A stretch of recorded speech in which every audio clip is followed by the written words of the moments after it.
Welcome to another gorgeous day here on planet Earth and another day of Dose of Did You Know? And with me today is Mr. Tommy Anderson. How are you? I'm good, Dina. How are you? I'm doing good. I mean, you had that 100-degree weather a couple days ago over there on the West Coast, so I feel like I'm a little more blessed. Yeah, I know. And when you're stuck indoors, it really gets warm. The air conditioning has a hard time keeping up sometimes. Oh, yeah. Oh, yeah. Well, we got to take our blessings and our love of life however they come, and we'll just deal with it in that way. But let's Absolutely. no weather talk. We got to get right into it because we have a short time with you today. But tell Okay. me a little bit about who Tommy Anderson is. Well, Tommy Anderson is a guy who recreated himself after changing careers from firefighting and the military. I became a writer. My first thriller novel, Haboob Wind, had just last 4th of July reached #1 bestseller on Amazon in 3 categories. I've got another book coming out. I've written screenplays. I've acted. I'm a speaker, and I host a podcast in San Diego. So I do quite a bit now. My life is busier than it ever has been, and I enjoy every minute of it. And I enjoy helping other vets. Yeah. So, I mean, you have been in service basically your whole life. At 17, you joined. You had to get, the permission slip and everything. Tell me a little bit about that. Like back then, what was that like? Why? Well, Vietnam was still going on. It was 1970, and a lot of my friends from previous class years have been drafted, and you just figured you're probably going to go in the service anyhow.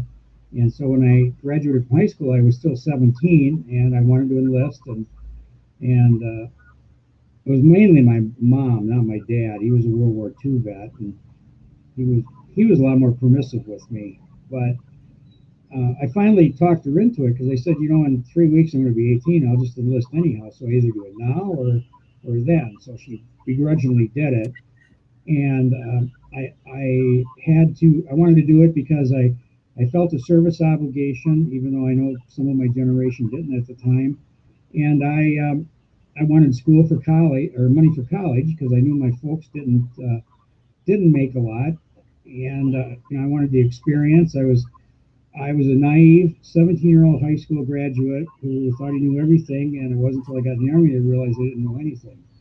And it was the best decision I ever made. I enlisted for 2 years. Back at the time, we had draftees, so you could enlist for 2 years and then spend 2 years in the reserve after that.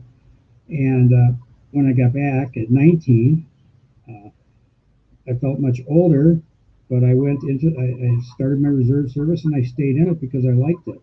And I just prospered between the military reserve and my civilian career. So, I want to talk about that, about the 2 years quickly that you were over there, because I feel like that maybe made a difference in who you are today. You said it was the best thing ever. What did you walk away? I mean, I'm sure you walked away with a lot of things, but can you share like something like on your heart that you walked away that maybe was transforming for you from that time over there? Well, I felt a brotherhood I've never felt before. My closest friends were the guys I served with, and it was a funny thing. They used to tell us in the Army that you don't make friends here, you just make acquaintances. And unfortunately, the guys I was with in the Army, I haven't talked to since. And even though they were my best friends, we were acquaintances. So that changed me there. It made me maybe a little more philosophical in Mhm. thinking about things. And I had this spirit of teamwork. I had this great sense of patriotism whenever I heard the Star Spangled Banner. It meant something to me because I had served. I think anybody who has served in the military has that feeling when they hear the stars and stripes forever. It's and the Star Spangled Banner. Any of those patriotic songs, it's just like you just swell with pride. And I didn't do a whole lot myself, but I was part of a team, and that's my other big thing I learned with is being part of a team, working with a team. And even if you think you did something insignificant, you didn't. It would have never worked if everybody didn't all work together. Right. Isn't that the truth? Sometimes we feel like we don't have any part, but if you take that one piece out, it doesn't flow the same. It doesn't even feel the same. So that is very key point in life moving forward. So you come back, you learn this. You're molding yourself at the young age of 19. You're in the reserves. Now, were you a police officer and then a firefighter, or did I get that? Am I crossing? No, I started going to school and I wanted to get a degree in criminal justice. It's something I picked up in the military, that I was interested in law enforcement. But I was also interested from when we were in, we used to watch Emergency. And so I said, well, if I'm not a cop, I want to be one of those firemen. And that was my goal. When I got out of the service and into the reserves, and I started going to school for criminal justice, I got a part-time job working for the sheriff's department as a deputy. And it wasn't everything I thought it would be. It didn't feel right, but I saw the people in the fire department, and I thought, every day you go out, you really go out to help somebody, and everybody's happy to see you. And I felt that I made a difference in somebody's life personally. Because if we would come in the fire department to their house, it was the worst day of their life. Yeah. The worst possible day, and we were the ones that made the initial difference to them. And to me, that made a bigger impact than being a law enforcement. So about 3 years into working with the police department, I went into the dispatch, and one of the sergeants there said, well, if you love the fire department so much, why don't you just join the fire department? So maybe I will. And the rest was history. Sometimes we just need to get a little simple slapped in our head, to be like, oh yeah, let's do that. And when I got in there, it was the one place outside of the military I knew this is what I'm supposed to do. This is what I knew I was good at, and I prospered at it. And I just there's some things that we have a fit with, and some people say it's training. I say it's a combination of training and spirituality. Is that you fit right into that mold, and you can work with people, you can help people, you can make a difference in their lives, and results of doing that have carried on to where I still do that today with helping with organizations, because we have to help ourselves, because no magic knight is going to ride in from the government or wherever and help. The main line of help for people is ourselves. Isn't that the truth? Isn't that the truth? I want to give a quick shout out to Andrew in Tennessee is watching, Jonathan in Seattle, Travis, Oscar Mike from Boston. Thanks, guys. Does your a World War II vets? When I was able to travel, the World War II vets, there's not many of them left, and they have such a deep place in my heart, because everyone I've met is spunky as anything. They just have the best personality. Maybe I'm just blessed to meet a handful of them. But what was that like having a father? I've got to ask that question. Did he give you advice, or did he just sit back and let you, because you have World War II and then Vietnam? I mean, what was that like? My dad was my hero, and he didn't talk openly a lot about his experiences in the war. But as a young child, and being the oldest, my mom worked weekends. She worked late, sometimes till 3 in the morning, and he worked during the day. And so him and I would sit up at night and watch these old television shows, John Wayne war movies and all this stuff. And he would always say to me, because it wasn't really like that.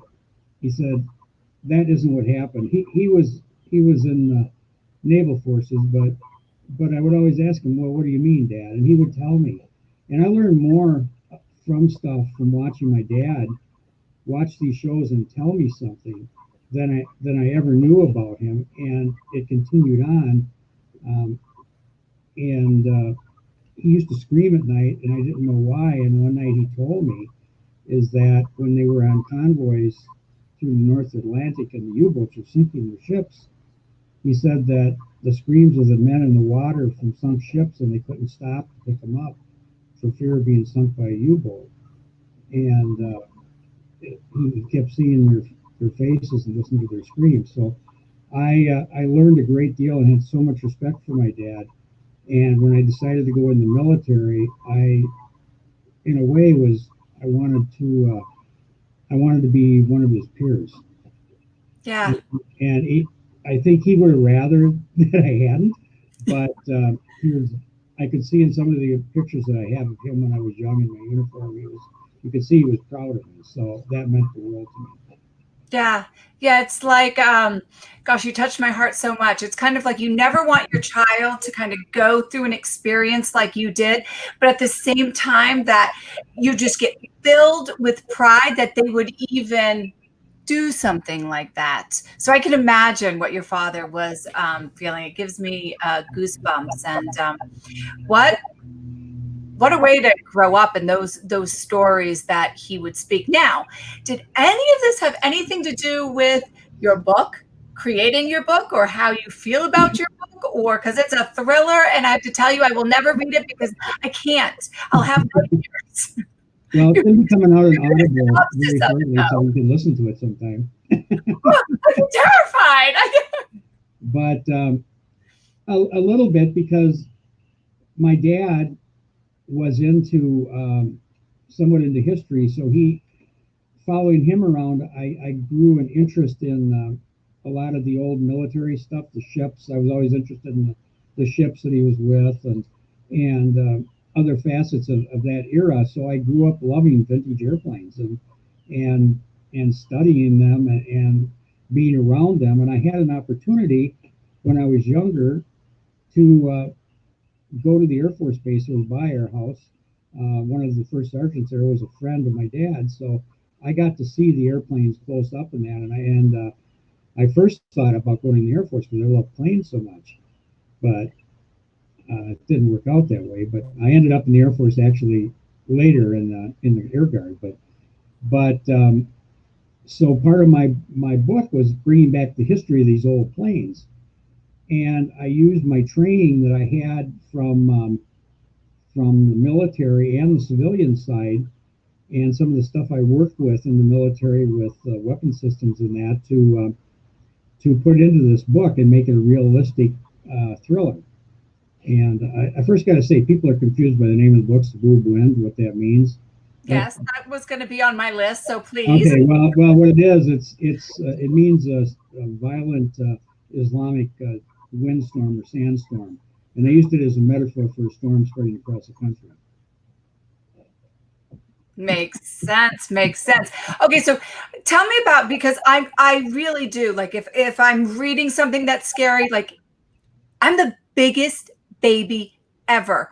I still have nightmares of things I saw when I was a child. Maybe that has to do with some trauma in my past.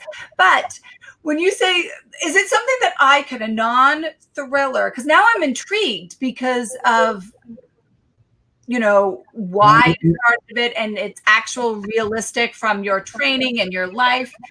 So I need you to pump me up, like motivate me that I'm strong enough and brave enough to read this. I think you are. I think you are. I think if people keep in mind it's fiction, but it's plausible fiction, I think that's important. I don't know if a friend of mine is listening today who lives in around Newark. She read the book and goes to the stadium, goes to the game there with the Giants, and one of the scenarios in my book is about a bomb planted in there, and she said that every time I go watch a game, I think about your book, and and so I said, well, it made an effect on her. Yeah. She actually called into a talk show I was on out east before, and it was kind of funny because she brought that up too. But yeah, I think I've had people from I've gotten a lot of feedback from the military people, veterans, because they say, you know, I explain it. I try to explain things out in a way that non-military people would understand, and the military people understand what I'm talking about when I talk about different scenarios and things like that. So it was a challenge for me to I guess when I first wrote my first copy, I said, you know, I don't want it to be a real technical thing because people are going to not understand all the acronyms and things like that. So I gotta cut back, and I gotta make it more personable to people, and that's what I did, and I think that's been part of the success of the book. Yeah. And so I've been really amazed by the popularity of it. On January or July 3rd itself, there were like 1,703 Kindle copies downloaded off of Amazon. Wow. Wow. Well, you definitely have me intrigued. I see Russell just popped in. He's out in Spokane, Washington. Russell, you would like this book, and you got to follow Tommy. Russell is a Vietnam era vet. He's working through some health stuff, but I know he's Well, listen to my podcast that I have on. It's called the Take It Back Network, and I'm hitting at people like myself. We overcame issues from the military injuries and that to recreate our careers and go on and prosper. So I want to reach out to anybody. It doesn't matter if you're in the military or you're sitting at home and criminally affected by something. We want to help everybody get over things and change their life around. So welcome home, Russell. Yeah, I'm going to put that link in your podcast in this, so it's an easy click away for people, because it is a big deal. So what got you into this creative side? Were you always creative? I mean, I was always creative to a point. When I was on the fire department, it was a hobby. It was like a stress relief when I was away from not working, because we've seen some pretty horrific things, and I got more into art, like working with art and photography. And when I originally retired, I decided that's what I wanted to focus on. I wanted to work on art and photography, and I moved to the LA area, and because I wanted to get more involved in an area where I could take off in something like that.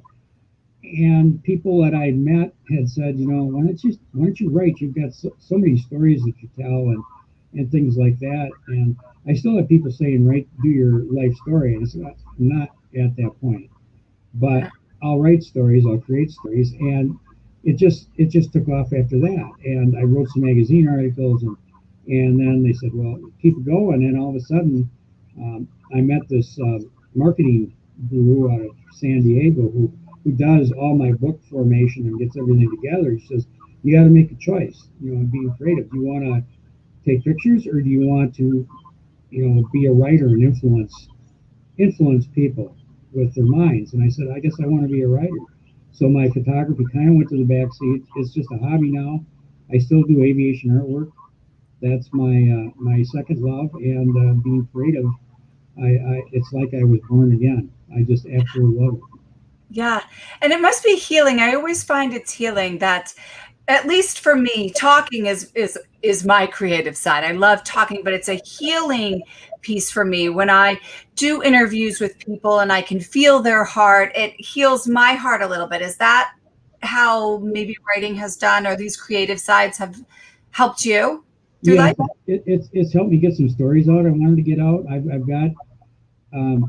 I've got one that's in the process of being published now. It's a Civil War historical novel. It's something that I've always wanted to do because I've been interested in history, and I wanted to follow this unit that my great-great-grandfather was in the Civil War.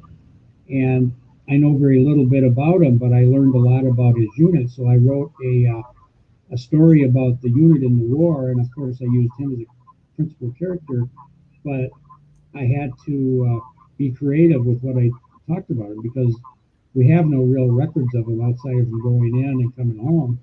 Right. And it was a passion of love to do that.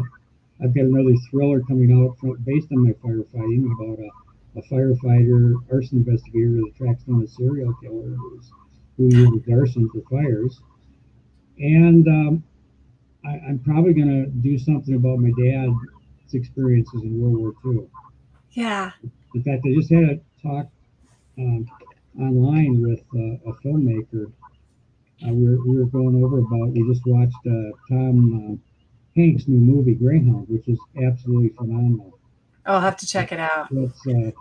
It's unbelievable. And when I watched that, everything my dad told me came to life because the stuff that he told me was in that movie, and that encouraged me to tell his story. And I hope other people will come out of that too and say this is the time we have to tell our parents' story because they're not around anymore, and we have to piece together what we have, to never forget what those men and women did. I agree with you. I think it's so valuable. I talk a lot about generational learning. We learn so much from the generations before. And if we don't tell our stories, maybe you don't have a grandfather, not everybody is connected or their grandparents have lived on. So we need people like you that can take your experiences and share with us so we stay to the truth of our history and the truth of actually what happens in people's lives. It's a very big piece of American history, I feel. It can't be forgotten, swept under the rug. It might make some people feel comfortable to forget about certain things, but it does a disservice to the people that sacrificed to give them the right to deny it. Right. And I think that's something that's missing. I was telling my wife the other day, one of the movies I like watching is Gettysburg, the long one. A friend of mine, Patrick Gorman, played General Hood in it, and I always I told her that one battle there were just as many people killed as in Vietnam in a 3-day battle in Pennsylvania, and people don't realize that. It's you can't forget about that. I don't care which side you were on. These people died, and Lincoln brought it out in his Gettysburg Address. And when he could have just said the Union, but he didn't. He said he honored both countries. His very last sentences were about both countries coming back together, which I think needs to be remembered. Mm-hmm. I agree with you 100%. And I am I feel so blessed and so honored to be able to have this conversation and share, because you are sharing your gifts, your talents, history, even though, I'm digging in. I told myself I'm going to have this conversation with you. And if you can intrigue me enough to read a thriller, this will be the first time in history Danny Rocco is willingly doing something of this caliber. So I can't wait. And then I'll tell you all about it once I'm finished. Danny. Yeah, if it does. So we have so many people. You brought Travis out. He's like, I got to get back to my keyboard with the healing. And somebody here is wishing you a happy birthday. Oh, thank you. Yes, it is my birthday. As much as I try to hide it, I can't, because everybody. You can't. It sneaks up. You're just that special. But tell me, we can obviously find your book on Amazon, correct? That's correct, Amazon.com. All my contacts are on TheTommyAnderson.com. My wonderful publicist who you worked with, Susan Farice, also an Army vet, a major. I don't hold that against her. But she created a wonderful website with all my links in one place, so people can just go one place and find everything that's going on. I try to maintain a blog on there about the different things that are going on, especially now since Lionsgate is looking at my book for a movie. It's pretty exciting. So. Very exciting. I will definitely stick that link in there too, so we can stay in touch and stalk you with all of your wonders that are happening out there. And before I let you go, because I know you're a very busy man and you have your podcast later today, is right now in this moment, answer with the first thing that comes to your heart. What does love mean to you, Tommy? Commitment. That's a good one. That is a good one. Thank you for sharing what's on your heart. And thank you for coming on today. You are an amazing man doing an amazing, amazing thing. So keep going. And I will hopefully see you when I'm in California. One of these days I'll be out there again and we can grab a coffee or do something like that. I've got all these states I have to go to and pop in and meet people. So. That'd be great, Danny. Just get a hold of me or get a hold of Susan. Yeah, and let's do that. I'm not too far from the both airports, so it's perfect. And you're right in between where all of my favorites are in LA and San Diego, all my crew. So it'll definitely happen. Perfect. Awesome. All right. Well, have a great day. And for everybody out there watching, remember, love hard, love pure, and love proactive. And until next time, we will see you. Bye, Danny. Thank you.